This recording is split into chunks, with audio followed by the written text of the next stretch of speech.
Oui, ma question sera très simple. Je croyais que le thème c'était les raisons d'espérer. J'ai peur de sortir de cette salle avec des raisons de désespérer. Donc ma question sera simple. Est-ce qu'il existe, est-ce qu'il pourrait exister, est-ce qu'il devrait exister des pathologies du bonheur? C'est-à-dire, disons, est-ce que ça voudrait dire une pathologie par excès? C'est-à-dire trop de bonheur. Est-ce que trop de bonheur, c'est pathologique? C'est-à-dire, c'est ça là, votre question en fait. Oui. Moi, ce qui me pose question, c'est le fait qu'on puisse se poser ces questions-là. C'est-à-dire qu'on n'est pas dans le bonheur, c'est un état. Disons, je dirais même qu'on s'en rend compte souvent quand on ne l'a plus. Donc, quand on a du bonheur, vouloir plus de bonheur, je ne vois pas en quoi ça pourrait représenter une pathologie. Puis ça, il a été dit, je crois, par un intervenant, que ce qui était important, c'est les petites victoires. Donc on va voir tout à l'heure, je pense qu'il y a beaucoup de petits bonheurs. L'idée du bonheur tel que la philosophie des Lumières et les philosophes l'imaginaient, il y a eu, je me rappelle d'avoir lu un ouvrage très complet sur le bonheur au XVIIIe siècle, c'est fini. Aujourd'hui, cette conception de la gestion de l'instant, une forme de carpe diem moderne, c'est plutôt la recherche de petits bonheurs. Bon, on va y revenir. Oui, Rachel, est-ce que l'homme moderne et ses peurs peut annoncer, développer un certain renouveau de la psychiatrie? C'est-à-dire que dans les années 68, on parlait beaucoup de psychiatrie, de l'antipsychiatrie, et puis 20-30 ans après, on n'en parlait plus, et voilà. Écoute, moi je crois que, disons, en fait, on revisite la nosographie psychiatrique. Finalement, alors, les pathologies changent. On voit bien, elles changent. C'est pour ça que je vous ai pris l'exemple de la douleur. Je veux dire, la douleur qui est au premier plan, puisqu'on ne peut pas dire ou qu'on est déprimé, ou l'hystérie des temps anciens, la grande crise de Charcot, ne peut plus en fait avoir droit de citer. Mais d'une certaine façon, même s'il y a une modification de la pathologie, je veux dire, on revisite. C'est une autre lecture de la pathologie traditionnelle. Et on change de paire de lunettes pour voir la pathologie des temps modernes, mais je pense que si on gardait les anciennes lunettes, on verrait qu'on peut faire tout à fait des liens de similitude. Avant de passer la parole, j'en ai une. Ce matin, on a parlé du stress et du suicide au travail. On avait parlé les premiers jours de culte d'urgence. Qu'est-ce que tu penses? Est-ce que les sociétés comme Renault peuvent remédier à ces phénomènes en mettant les cellules d'écoute qui sont des cellules payées par l'employeur? Donc il y a une relation de dépendance aussi. Oui, alors ça c'est le grand, disons, aujourd'hui on a un problème, on crée une cellule, on crée un rapport, on crée une mission. Je crois que le vrai problème, dans ce que tu évoques de la culture d'entreprise, mais la culture à l'hôpital c'est la même, hein.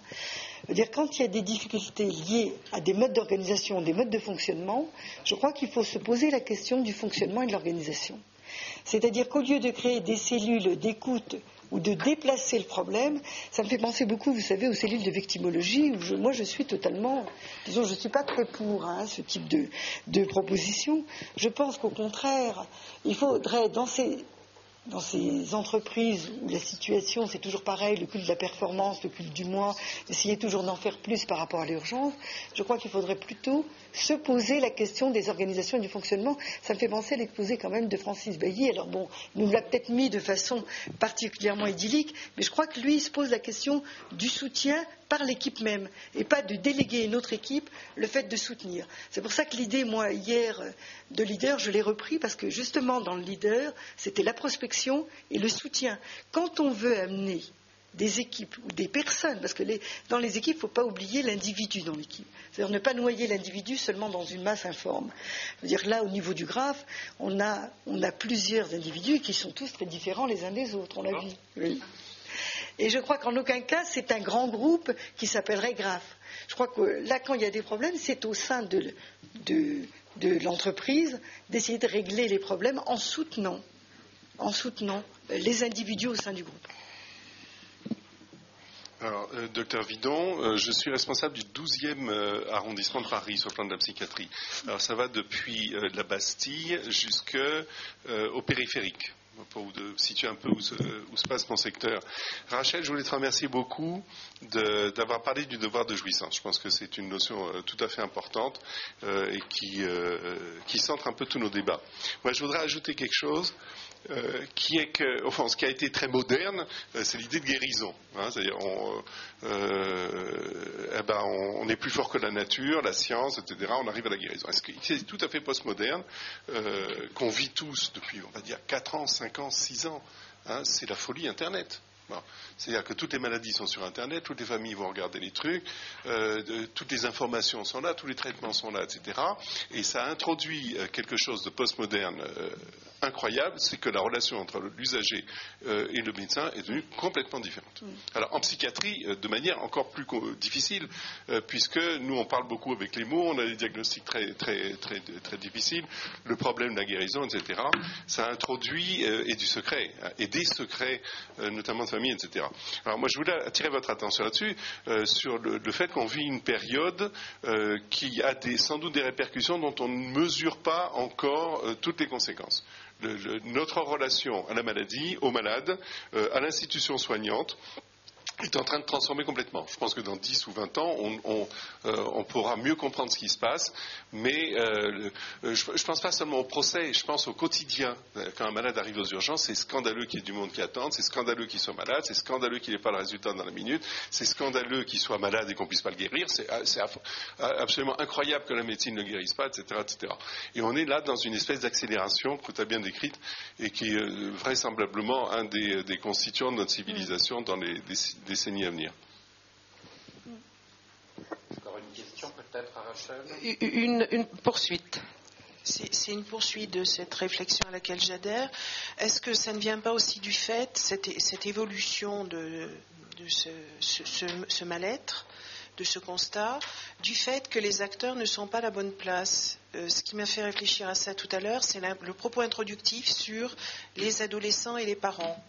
Est-ce que les parents ne veulent pas être les copains de leurs enfants? Est-ce que les parents ne souffrent pas dans leur environnement de jeunisme? Est-ce que les enfants ne cherchent pas auprès de leurs parents une autorité qui leur manque? Est-ce que si chacun reprenait son rôle initial, le rôle que la société lui a toujours dévolu, on n'atténuerait pas ce mal-être? Est-ce que les acteurs sont dans les bons rôles? Alors, moi je dirais... oui, parce qu'en même temps j'écoutais ce que disait Michel et je repensais aussi à, disons, la question du bonheur toujours plus, là. Je pensais, parce que c'est les deux, c'est ça qui me fait penser à la même chose, c'est que les adolescents d'aujourd'hui seront les adultes de demain. Si j'ai dit ça, c'est par rapport aux raisons d'espérer. Les adolescents aujourd'hui, ils s'y retrouvent. C'est ce que je voulais, c'est en répondant aussi à Gilles Vidon. Les adolescents, ils s'y retrouvent entre Internet, les mails, les textos, les machins et tout. Eux, ils gèrent beaucoup mieux que nous. On est dans la situation intermédiaire qui avons le plus à souffrir de cette mutation des sociétés, de cette mutation sociétale. Et donc, il y a des raisons d'espérer parce que ces adolescents, eux, ils se débrouilleront beaucoup mieux que nous, on a à se débrouiller. Pour répondre à Michel, je crois que ce qu'on a, disons, à subir et à souffrir, hein, c'est, parce que justement on le subit, c'est dans cette modification, on a parlé entre la transversalité et la verticalité. On change de modèle, d'une verticalité à une transversalité, et c'est pour ça que j'avais posé la question sur l'autorité, et que, disons, le premier jour, et le philosophe m'avait répondu à la question d'autorité. Et on voit bien qu'on va aller sur une troisième période. Il y a verticalité, transversalité. Aujourd'hui, c'est pas facile. Hein. Regardez, même pour un président du GRAF, de faire respecter les horaires. Donc, hier, j'ai bien noté, il a fait respecter les horaires, moyennant quoi il nous a donné une demi-heure de plus. C'était la seule issue, c'est-à-dire on est dans le donnant-donnant. On voit bien qu'on va aller sur une troisième période. C'est pour ça qu'il y a une recomposition, je ne sais plus quel intervenant disait, une recomposition d'un certain groupe qu'on peut appeler famille, tribu ou je ne sais pas quoi. Et je crois qu'on va arriver sur une troisième période qui va permettre aussi de restabiliser chacun à sa place. Avec aussi... disons, qui fait quoi, dans quelle mission, avec une vision claire aussi de ce qu'on veut. Je crois que là, la plus grande maladie aujourd'hui, c'est dans les hésitations. On est dans l'hésitation, et à tel point que ça finit par poser la question, est-ce qu'il y a une maladie du bonheur? Est-ce qu'il y aurait une maladie du malheur? Il n'y a pas plus de maladie du bonheur et du malheur, parce que le bonheur et le malheur, ça fait partie, c'est comme la vie et la mort, c'est partie, disons, il ne faut pas tout médicaliser. Alors justement, je poursuis dans le monde du travail par rapport au problème qui a été mis en exergue ce matin des suicides chez Renault. Est-ce que vraiment tout le monde est bien dans son rôle? Est-ce que le travail est une souffrance? Est-ce que le travail n'est pas la nécessaire condition pour avoir un salaire, pour gagner sa vie, pour pouvoir vivre normalement? Je ne parle pas des chômeurs. Et est-ce que la médecine du travail, dans cet accompagnement de cette empathie qu'on a à l'égard des travailleurs, est-ce que tout le monde est bien à sa juste place là encore? Rachel, ça sera la dernière question. Oui, bien sûr. Non, mais je crois que la question... Si tu permets, la maîtrise du temps ce matin, c'est moi. Et je l'assume. Voilà. Et donc, ça sera la dernière question pour qu'on ait un tout petit peu de temps de synthèse et que chacun puisse en même temps c'est pas facile. Prendre les commodités pratiques nécessaires à la suite. Donc, si tu veux bien, effectivement, répondre à la question posée. Oui, alors, disons, la médecine du travail, de toute façon, moi, je répondrai qu'une chose, c'est qu'elle est dans tous les programmes des candidats à la présidentielle. Dire par rapport à la prise en compte des mutations, je crois, des mutations professionnelles et sociologiques qui font qu'effectivement, on a à s'adapter, moi ce que j'ai dit, disons, capacité d'adaptation accrue, mutation permanente, c'est les valeurs clés de notre société. Alors, je dis, nous, on a le plus à en souffrir, donc effectivement, mettre en valeur cette médecine du travail, dire, la société de demain, c'est des jeunes qui ont fait face à ça. Donc, ils sauront mieux s'adapter.